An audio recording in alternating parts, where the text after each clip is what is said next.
चल,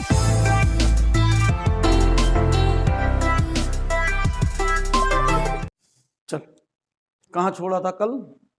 नियम प्रयोग बताए थे।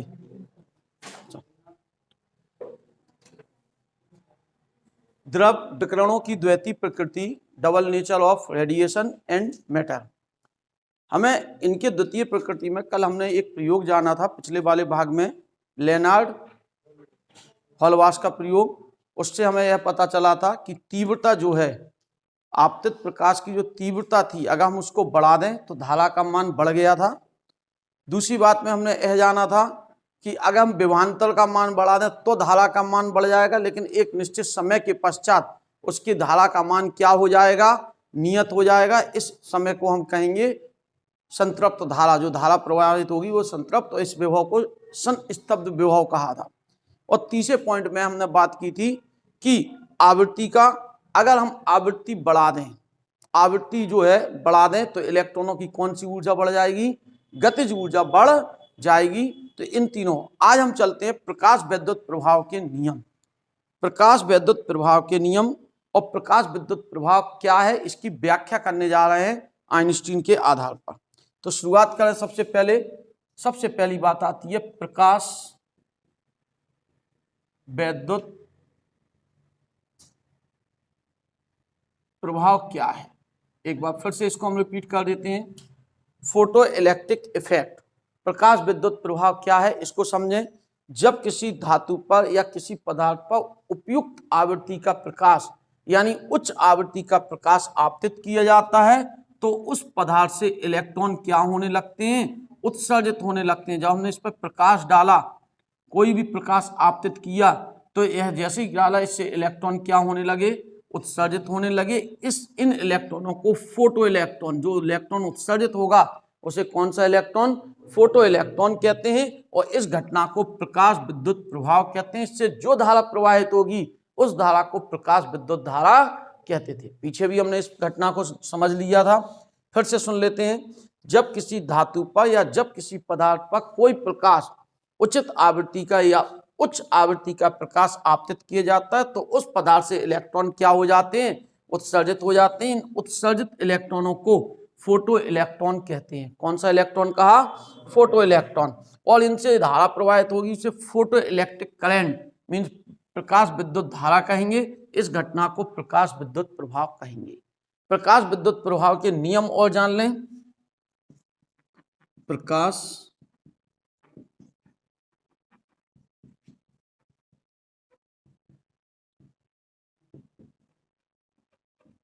जो हमने पीछे प्रयोग पढ़ा था, लेनार्ड एवं हॉलवास का, और मिल्कन भी इसमें शामिल थे, तो इनके प्रयोग से निम्नलिखित नियम प्राप्त हुए। नंबर पहला नियम, सबसे पहली बात, उत्सर्जित इलेक्ट्रॉनों की संख्या, उत्सर्जित इलेक्ट्रॉनों की संख्या आपतित प्रकाश की तीव्रता पर निर्भर करती है।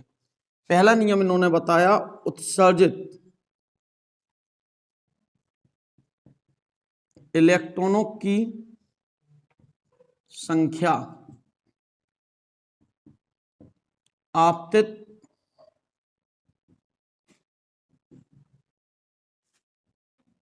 प्रकाश की तीव्रता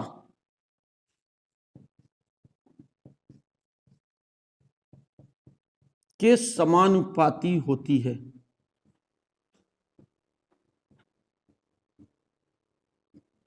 क्यों? पहली उसमें हमने स्पष्ट कहा था कि हम अगर आपतित प्रकाश की तीव्रता बढ़ा दें तो धारा का मान बढ़ जाए। धारा का मान बढ़ने का मतलब उत्सर्जित इलेक्ट्रॉनों की संख्या बढ़ जाएगी। ज्यादा इलेक्ट्रॉन पहुंच रहे थे तभी तो ज्यादा धारा प्रवाहित हो रही होगी। तो पहले पॉइंट में पहला नियम बना, सबसे पहले उत्सर्जित इलेक्ट्रॉनों की संख्या आपतित प्रकाश की तीव्रता के क्या होती है? समानुपाती होती है। अगर उत्सर्जित इलेक्ट्रॉनों की संख्या बढ़ानी है तो आपतित जो प्रकाश है उसकी तीव्रता हमें बढ़ानी होगी। यह प्रकाश विद्युत प्रवाह का नियम नंबर 1 कहलाएगा। बहुत ध्यान से सुनना, क्रम से बिल्कुल। दूसरे नियम में आओ, उत्सर्जित इलेक्ट्रॉन की गतिज ऊर्जा, ऊपर क्या है? संख्या, और यहां क्या लिख रहे हैं हम? गतिज ऊर्जा आपतित प्रकाश की तीव्रता पर निर्भर नहीं करती है।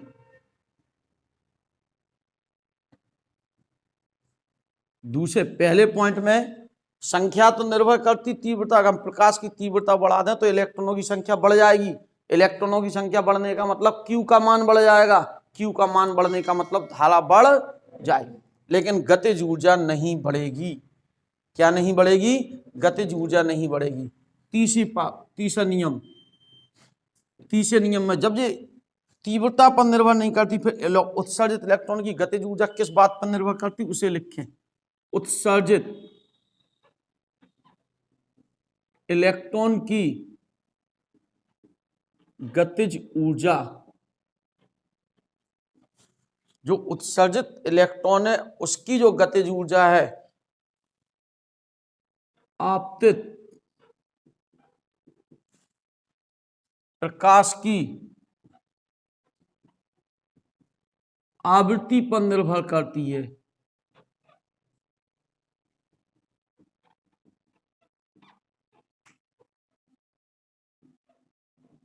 तीव्रता पर निर्भर नहीं करती, किस पर निर्भर करती है? आपतित प्रकाश की आवृत्ति। जो आपतित प्रकाश है उसकी आवृत्ति पर क्या करेगी? निर्भर। पहले पॉइंट में उत्सर्जित इलेक्ट्रॉनों की संख्या आपतित प्रकाश की तीव्रता पर निर्भर करती है। दूसरे में उत्सर्जित इलेक्ट्रॉनों की गतिज ऊर्जा तीव्रता पर निर्भर नहीं करती है। उत्सर्जित इलेक्ट्रॉनों की गतिज ऊर्जा आपतित प्रकाश की आवृत्ति पर निर्भर करती है। चौथी बात, देहली आवृत्ति से कम आवृत्ति का प्रकाश आपतित करने पर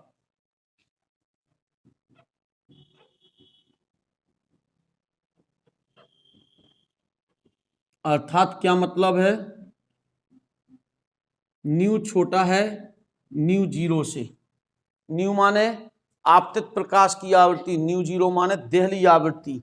कल हमने देहली आवृत्ति बताई थी, वह न्यूनतम आवृत्ति जिसका प्रकाश आपतित करने पर इलेक्ट्रॉन उत्सर्जित किए जा सकें, उस न्यूनतम आवृत्ति को कौन सी आवृत्ति कहते हैं? देहली आवृत्ति।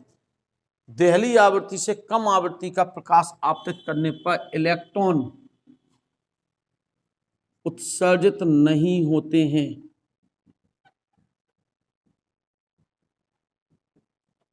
मीन्स कम से कम इतनी आवृत्ति का तो प्रकाश चाहिए अगर इलेक्ट्रॉन सतह पर निकालना है।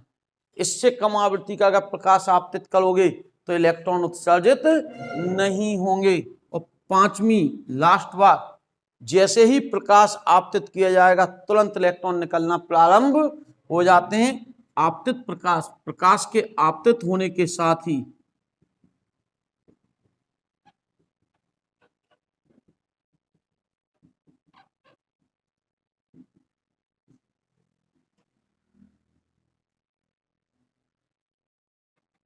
धातु से इलेक्ट्रॉनों का उत्सर्जन प्रारंभ हो जाता है। अर्थात क्या मतलब? इलेक्ट्रॉनों के उत्सर्जन में समय पश्चिता नहीं होती है, टाइम लैग, समय की खराबी नहीं होती है। जैसे ही प्रकाश गिरेगा तुरंत इलेक्ट्रॉन निकलना क्या हो जाएंगे। यह 5 नियम प्रकाश विद्युत प्रभाव की पेपर में पूछा जाता है। प्रकाश विद्युत प्रभाव क्या है? सीधी सी बात लिखेंगे, जब किसी धातु पर कोई प्रकाश आपतित किया जाता है तो उससे इलेक्ट्रॉन उत्सर्जित हो जाते हैं। इस घटना को प्रकाश विद्युत प्रभाव कहते हैं। और इन इलेक्ट्रॉनों को प्रकाश इलेक्ट्रॉन यानी फोटो इलेक्ट्रॉन, इनसे प्रवाहित धारा को प्रकाश विद्युत धारा कहते हैं। इसके नियम लिखिए। पहला नियम है, उत्सर्जित इलेक्ट्रॉनों की संख्या आपतित प्रकाश की तीव्रता पर निर्भर करती है। उत्सर्जित इलेक्ट्रॉनों की गतिज ऊर्जा आपतित प्रकाश की तीव्रता पर निर्भर नहीं करती है। उत्सर्जित इलेक्ट्रॉनों की गतिज ऊर्जा आपतित प्रकाश की आवृत्ति पर निर्भर करती है। और दहली आवृत्ति से कम आवृत्ति का प्रकाश डालने पर इलेक्ट्रॉन उत्सर्जित नहीं होंगे, और जैसे ही प्रकाश आपतित किया जाता है तुरंत इलेक्ट्रॉन उत्सर्जित होने लगते हैं। यह पांचों नियम प्रकाश विद्युत प्रभाव के नियम बिल्कुल क्रम से याद होना चाहिए। बिल्कुल पहले नियम में आपतित उत्सर्जित इलेक्ट्रॉनों की संख्या आपतित प्रकाश की तीव्रता पर निर्भर करती है। दूसरे में उत्सर्जित इलेक्ट्रॉनों की गतिज ऊर्जा तीव्रता पर निर्भर नहीं करती। तो गतिज ऊर्जा किस बात पर निर्भर करती है? आवृत्ति पर निर्भर। तभी तो हमने कल गतिज ऊर्जा और आवृत्ति में ग्राफ खींचा था। तीसरी, दहली आवृत्ति से कम आवृत्ति का प्रकाश डालने पर इलेक्ट्रॉन उत्सर्जित नहीं होंगे। चौथा हो गया। पांचवा, जैसे ही प्रकाश धातु पर डाला जाता है तुरंत इलेक्ट्रॉन उत्सर्जित होने लगते हैं, यानी इलेक्ट्रॉनों के उत्सर्जन में आपतित प्रकाश और इलेक्ट्रॉनों के उत्सर्जन में समय पश्चता नहीं होती है, टाइम लैप्स नहीं होता है, टाइम की खराबी नहीं होती है। यह 5 नियम है। पहले नियम में स्पष्ट बात की गई कि उत्सर्जित इलेक्ट्रॉनों की संख्या आपतित प्रकाश की तीव्रता पर निर्भर करती है। दूसरे वाले पार्ट में उत्सर्जित इलेक्ट्रॉनों की गतिज ऊर्जा आपतित प्रकाश की तीव्रता पर निर्भर नहीं करती है। तीसरे पॉइंट में गतिज ऊर्जा पर निर्भर करती है उत्सर्जित इलेक्ट्रॉनों की संख्या। अगले पॉइंट में जैसे दहली आवृत्ति से कम आवृत्ति का प्रकाश डाला जाए तो इलेक्ट्रॉन उत्सर्जित नहीं होंगे, और जैसे ही प्रकाश पदार्थ पर डाला जाता है पदार्थ से इलेक्ट्रॉन उत्सर्जित होने लगते हैं, यानी इलेक्ट्रॉनों के उत्सर्जन में समय पचता नहीं। ये तो थे इसके नियम। इन नियमों की व्याख्या आइंस्टीन ने की एक समीकरण बनाकर। तो हम अब चलते हैं, प्रकाश विद्युत प्रभाव के नियमों की व्याख्या करनी है, प्रकाश विद्युत समीकरण प्राप्त करना है।